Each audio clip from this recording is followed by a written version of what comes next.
শুভ সকাল বন্ধুরা, আমার চ্যানেলে সবাইকে স্বাগত জানাই। আজকে আমি আমার ব্লগটা এখন সকালবেলা থেকে শুরু করছি। তোমরা অবশ্যই দেখতে থাকো আমার ব্লগটা। আর তোমরা কে কোথা থেকে দেখছো ব্লগটা অবশ্যই কমেন্টে জানিও। আজকের ওয়েদারটা খুবই সুন্দর, সকাল থেকে হালকা হাওয়া দিচ্ছে। আর এই গরমকালের সকালটা আমার খুব ভালো লাগে, কারণ চারিদিকটা ঠান্ডা ঠান্ডা একটা পরিবেশ থাকে। তাই সকালবেলায় আমি ছাদে গিয়ে যাই প্রতিদিনই। ছাদ থেকে নিচে নেমে এসে একটু নিজের কাজকর্ম মিটিয়ে নিলাম। তারপরে মা এখন জলখাবার দিয়ে দিল। জলখাবারটা খেয়ে নিয়ে আমি একবার ব্যাংকে যাব। ব্যাংকে গিয়ে কিছু কাজকর্ম মিটিয়ে নিলাম নিজের। এবার ব্যাংক থেকে বাড়ি আসছিলাম, তখন যাওয়ার সময় আর তোমাদের দেখানো হয়নি, কারণ 12টার মধ্যে আমাকে ব্যাংকে গিয়ে কাজটা মিটিয়ে নিতে হতো। বাড়ি আসার পথে এই দেখো, এই দিকটা বা ডান দিকটায় আমাদের স্টেশন পড়ে। আর স্টেশনের খুব কাছেই আমাদের বাড়ি, মাত্র 2 মিনিটের রাস্তা থাকে। আর কথা বলতে বলতে আমি বাড়ি চলেও এলাম। এখন ওই মায়ের দরজা খোলার অপেক্ষায় আমি দাঁড়িয়ে আছি।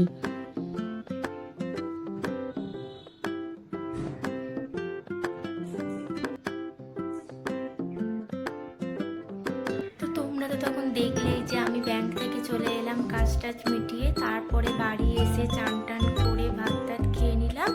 তো এখন বসে পড়েছি আমার ছোট্ট গোপাল সোনার পয়লা বৈশাখের জন্য জামা বানানোর জন্য। তো জামাটা আগে বানিয়ে নিই, তোমাদের সাথে তো শেয়ার করবোই তারপরে কিভাবে বানালাম। আর তোমাদেরকে দেখাবো জামাটা আমার কেমন বানাতে পেরেছি।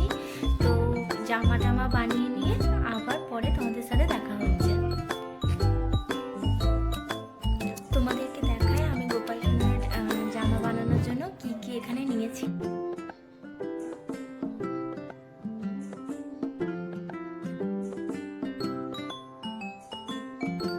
তাহলে আমি জামাটা বানিয়ে নিই, তারপর তোমাদের সাথে দেখা হচ্ছে কিছুক্ষণ বাদে বিকালবেলায়। আর জানো তো, এই গোপালের জামাটা আমি ফার্স্ট টাইম নিজের হাতে, তাও আবার সুতো দিয়ে সেলাই করে বানালাম। কোনো রকম মেশিনে তো নেই, মেশিনটা বাড়িতে নেই যে মেশিনে বানাবো। আমি তো বিশ্বাসই করতে পারছি না যে আমি বানিয়েছি। এত সুন্দর লাগছে গোপালের জামাটা। আর গোপাল সোনাকে পরেও তোমাদেরকে একদিনকে দেখাবো যে কেমন লাগে জামা। দেখো বন্ধুরা, এই জামাটা আমি আমার ছোট্ট গোপাল সোনার জন্য বানিয়েছি। তোমরা প্লিজ কমেন্ট করে জানিও যে আমি যে জামাটা বানিয়েছি সেটা কেমন হয়েছে। আর এটা পুরো সুতির কটনের উপর বানিয়েছি। আর হাফ হাতা, যাদের তো গোপাল আছে, যারা এরকম ড্রেস পরাও, তারা তো জানো এটা কিভাবে পরাতে হয়। আর এটা একটা ছোট্ট মতো গোপাল সোনার জন্য প্যান্ট বানিয়েছি। এই প্যান্টটা জামাটা দুটোই আমি নিজের হাতে বানিয়েছি। তো তোমরা অবশ্যই কমেন্টে জানিও এই আমার গোপাল সোনার জামার প্যান্টটা কেমন হয়েছে বানানো।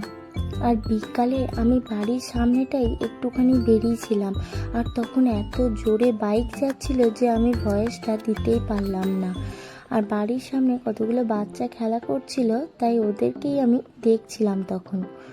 আর সন্ধ্যেতে আমি ভাবলাম যে তোমাদের একবার দেখিয়েই দিই যে গোপালের ড্রেসটা গোপাল সোনাকে পরে কেমন লাগছে। তাই সন্ধেবেলায় আমি ঠাকুর ঘরে এসেছিলাম গোপালকে জামাটা পরাতে। আর দেখো, গোপালের এই জামাটা খুব সুন্দরই ফিটিংস হয়েছে, আর খুব সুন্দরও লাগছে পরে। তা আমার তো খুবই ভালো লাগছে।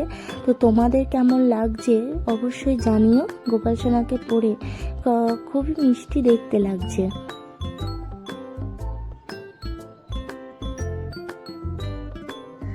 বন্ধুরা, আজকের আমার ব্লগটা এই পর্যন্তই। তো তোমরা কমেন্ট করে জানিও আজকে আমার ব্লগটা তোমাদের কেমন লাগলো। আর আমার ব্লগ আরও নতুন ব্লগ পেতে আমার চ্যানেলটাকে অবশ্যই সাবস্ক্রাইব করে নিও। আর আজকের ব্লগটা যদি ভালো লেগে থাকে তাহলে একটা লাইক করে দিও। চলো তাহলে দেখা হবে নেক্সট একটা ব্লগে। আজকের মতো টাটা।